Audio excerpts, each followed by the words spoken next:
이번 시간에는 선포기도로 자녀들이 성공적인 인생을 살도록 하는 비결에 대해 말씀을 전합니다. 하나님은 우리 자녀들 안에 숨어있는 잠재력을 찾고 개발하기 원하십니다. 그리고 그 잠재력을 하나님 나라 확장에 사용하기를 원하십니다. 과연 자녀들 안에 잠든 잠재력은 얼마나 될까요? 남보다 먼저 사물이나 세상 일을 깨달은 성학자들은 90에서 95% 잠재 능력을 깨내라고 외칩니다.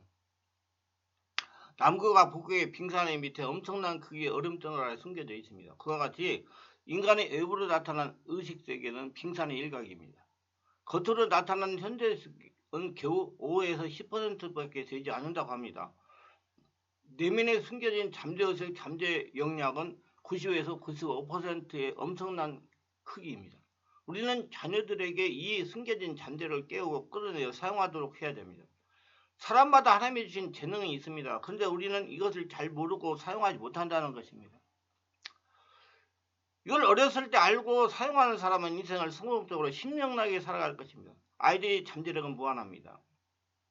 어려서 잠재력을 길러야 됩니다. 함께 친밀하게 지내는 자녀가 잠재력이 강한 자녀입니다. 노인과 바다로 잘 알려진 해밍웨이는 믿음의 가문에 자랐습니다. 그 할아버지는 D.L. 무디와 함께 복음을 전했던 신앙의 사람이었습니다. 그의 집안은 많은 사람의 발길이 끊이지 않는 아름다운 플로리다 바닷가에 위치하고 있었습니다. 그는 노벨 문학상을 수상했으며 겉으로 보기에는 화려하고 풍요로웠지만 죽음을 앞두고 나는 건전지가 다 떨어진 전원이 없어 불이 들어오지 않은 라디오 진공관처럼 외로움과 공허함 가운데 살고 있다는 말을 남기고 자살했습니다. 남들이 보기에는 행복의 조건을 다 가진 사람처럼 보였지만은 하나님을 떠났기에 공허함을 이기지 못하고 생을 망함했던 것입니다. 인류의 비극은 하나님부터 단절됨으로 왔습니다.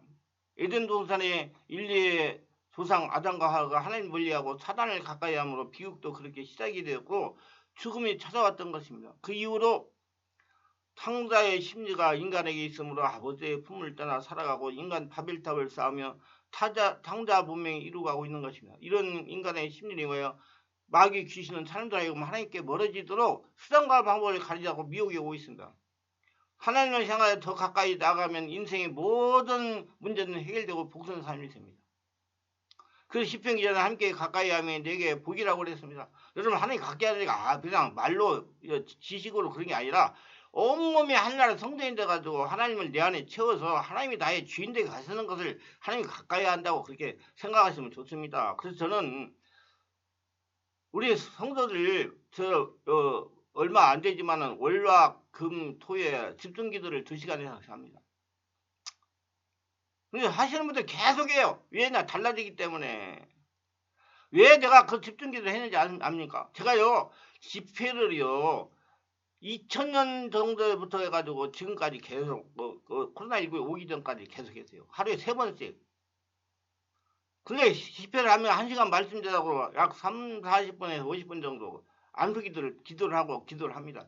근데요, 그 기도 해가지고 사람이 바꿔지질 않아요. 그냥 뭐 조금 괜찮아지긴 해요. 은혜 받는 것 같지는 바꿔지질 않아요. 그래가지고 계속 여러 가지 문제가 먼 안에 있다가 그 코로나19 같이 예배당에다가 예배를 못 드리고 쉬고 있으니까 다 드러나가지고 여러 가지 문제가 발생하는 겁니다. 그래가지고 제가 놀래가지고 이거 내가 이렇게 했는데도 이게 사람이 영적으로 바뀌지 않는구나. 그래서 하나님께 기도했어요. 이거 어떻게 해야 됩니까? 그때 너 토요일날 집중기도 하지 않느냐? 그런 식으로 앞으로 이제 집회를 말씀을 많이 읽고 책도 있으니까 읽으라 하고 읽는 게 중요한 게 아니라 살아있는 하나님이 내가 점령해야 되니까 집중기도를 해라. 그리고 너는 안 쉬라. 그래가지고 온몸이 하늘나라 성전이 되게 하라. 그러면 지금 있는 모든 병들이 떠나가 건강하게 될 것이다. 그래가지고 감동을 받고 제가 기도를 하기 시작했어요. 제가 최초부터 이렇게 알았더라고 그러면 정말 많은 분들이 영적인 정상적인 복을 받으며 건강하게 살아갈 수 있었을 겁니다. 근데 늦게 깨달은 거죠. 그래서 코로나는 정말 저에게 감사한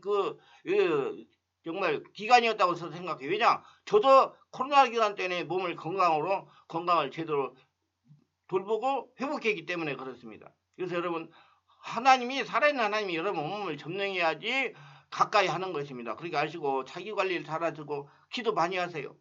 기도하라는 게 무슨 말로 해가지고 하라는 게 아니라 숨쉬란 말이에요. 하나님께 와서 우리 그 기도할 때 보세요. 어떻게 하는가. 숨만 쉬는 거예요. 이렇게 하나님과 가까워질 수 있을까요?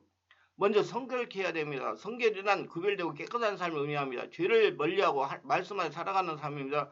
하나님을 가까이 하면요 마음을 성결케 하고 삶을 의롭게 깨끗하게 하면 거룩한 하나님께서 가까이 하여 주십니다.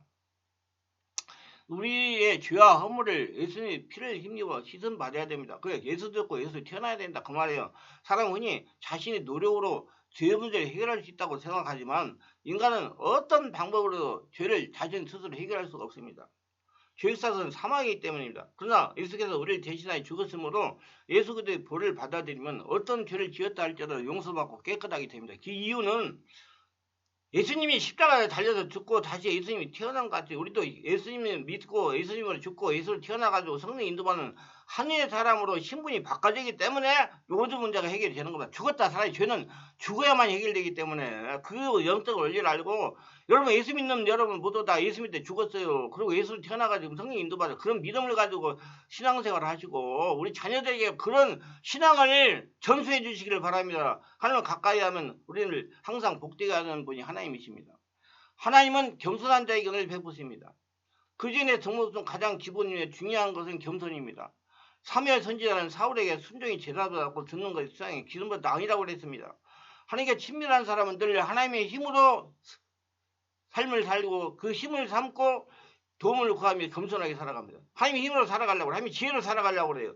그게 복음주의자여 성령 인도하는 사람입니다.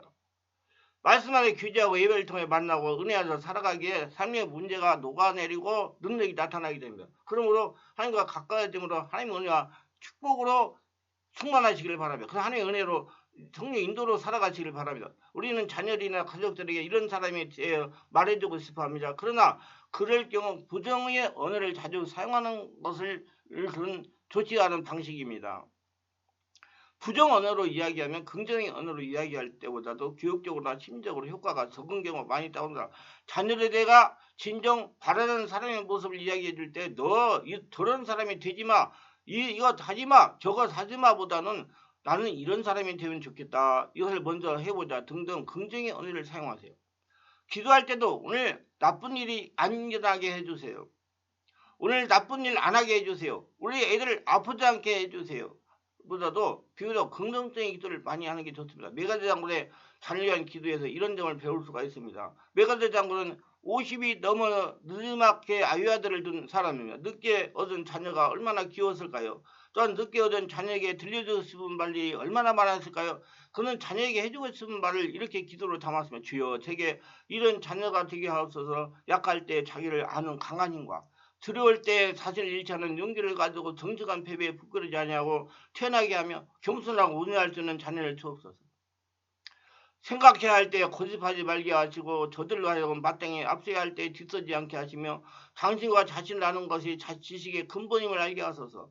바라옵건대 그를 요행과 안일의 길로 인도하지 마시고 고난과 도전에 분투 한가할 줄 알도록 인도하여 주옵소서. 그래서 폭풍 속에서도 용감히 싸울 줄 알고 패자에게 긍휼을 베풀도록 가르쳐 주옵소서. 마음을 깨끗하며 목표는 높게 하시고 남을 정복하기 전에 자신을 다스리게 하시며 웃음과 배움과 동시에 웃음을 잃지 않으며 미래를 지향하는 동시에 과거를 잊지 않도록 하옵소서. 이 모든 것을 주신 후에 기도하옵나니 겸하여 유머를 알게 하시며 인생을 엄숙히 사랑과 동시에 삶을 즐길 줄 아는 마음과 자기 자신을 너무 중대하게 의지해 말게 하시고 겸손을 주사 참으로 위대함은 소박한 것에 있음을 항상 기억하게 하시고 참 지혜에 대하여 마음을 열며 참된 힘에 대해 온유하게 하옵소서. 그래야 그의 아버지는 나의 헛된 인생을 살지 아니하냐고 속삭이게 하옵소서. 아멘. 메가드는 그의 이런 사람이 되었으면 좋겠다. 아들에게 들려주시는 말과 자녀를 향한 마음의 기도를 소원에 담았습니다.